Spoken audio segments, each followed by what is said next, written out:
Bonjour les amis, je vais vous parler aujourd'hui des différentes formes que la monnaie a pu prendre au cours de l'histoire. Mais avant toute autre chose, n'oubliez pas de vous abonner à la chaîne Sacra Moneta si ce n'est pas déjà fait. Vous recevrez ainsi gratuitement des actualités sur les monnaies de collection. Vous pouvez aussi cliquer sur le pouce j'aime sous la vidéo. Aujourd'hui on se représente la monnaie physique le plus souvent sous la forme de pièces de monnaie et de billets de banque. Mais au cours de l'histoire, il a existé de multiples formes de monnaie très différentes des pièces de monnaie contemporaines. Je vais donner quelques exemples pris dans un passé plus ou moins ancien et dans différentes régions du monde, cités pour la plupart dans le livre d'Ernest Babelon, Les origines de la monnaie.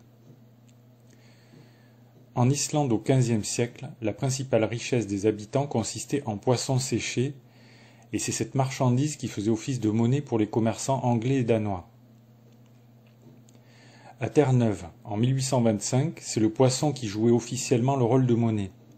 Il servait à payer les salaires et toutes les denrées que les pêcheurs désiraient acheter. Dans la presqu'île d'Alaska, à la baie d'Hudson, comme chez les Lapons et chez les Estoniens, les peaux de castor et les fourrures remplissent le rôle de monnaie. Dans la langue de ces peuples, le même mot, raa, signifiait à la fois peau et monnaie.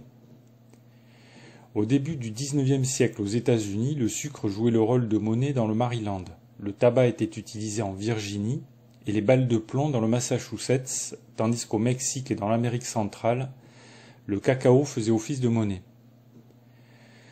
Ernest Babelon explique encore que les Indiens des États-Unis et du Canada se servaient surtout, en guise de monnaie, d'un bijou appelé wampum, fabriqué à l'aide de deux coquillages marins blancs et violets, le buccinum et la Venus mercatoria, qu'on recueille en quantité sur les rives du golfe du Mexique.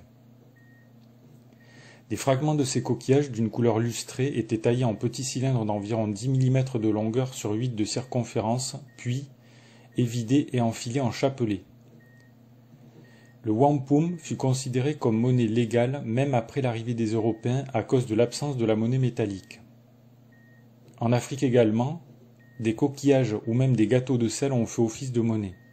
Dans les plaines d'Asie centrale, le thé a servi de monnaie. En Chine, en Inde et au Japon, on s'est longtemps servi, pour signe d'échange, comme chez les peuples enfants de l'Afrique et de l'Amérique, de coquillages blancs exportés surtout des îles Maldives et généralement désignés sous le nom de kauri, la Cyprea moneta des naturalistes. Cet usage primitif des kauris comme moyen d'échange a laissé des traces dans la langue chinoise, dit Ernest Babelon, où le caractère pei, qui signifie coquille, est resté le radical de tous les mots qui se rattachent aux idées de richesse, d'achat ou de vente. En Corée, la denrée la plus usuelle, le riz, a servi longtemps comme monnaie, de même que dans de nombreuses sociétés anciennes, le blé ou le maïs ont pu servir de monnaie.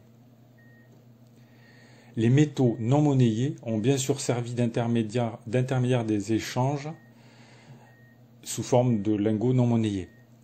Les haches de l'âge du bronze ont également pu faire usage de monnaie, mais aussi les rouelles gauloises, des perles et des objets variés, plus ou moins périssables. Et si l'on veut prendre un exemple plus récent, rapporté par Milton Friedman, les cigarettes ont servi de monnaie pendant une courte période dans l'Allemagne vaincue de l'année 0 en 1945. Faute de mieux, en l'absence de monnaie sonnante et trébuchante, il fallait utiliser un intermédiaire pour les échanges immédiatement disponibles et pratiques. Ce tour d'horizon rapide montre que les formes de la monnaie peuvent être extrêmement variées. Quand un échange est nécessaire, la fonction d'intermédiaire des échanges de la monnaie peut être remplie par toutes sortes d'objets plus ou moins utiles. La définition classique de la monnaie lui attribue trois fonctions. Elle joue le rôle d'intermédiaire des échanges, d'unité de mesure et de réserve de valeur. Tous les objets mentionnés plus haut peuvent, à un degré ou à un autre, remplir plus ou moins bien ces trois fonctions. L'examen de ces usages monétaires anciens montre un fait certain, c'est l'universalité de la monnaie en tant que fait social. La monnaie a été inventée par plusieurs peuples indépendamment les uns des autres, et au-delà des formes physiques de la monnaie, on peut dire qu'en tant qu'intermédiaire des échanges ou unité de compte, elle peut être complètement abstraite. C'est ainsi que tout au long du Moyen Âge, une unité de compte abstraite, la livre, qui n'était représentée par aucune monnaie physique, a été utilisée comme unité de compte et intermédiaire des échanges. Pour en savoir plus, vous pouvez lire le livre Les origines de la monnaie d'Ernest Babelon, Pour l'acheter, cliquez sur le lien sous la vidéo.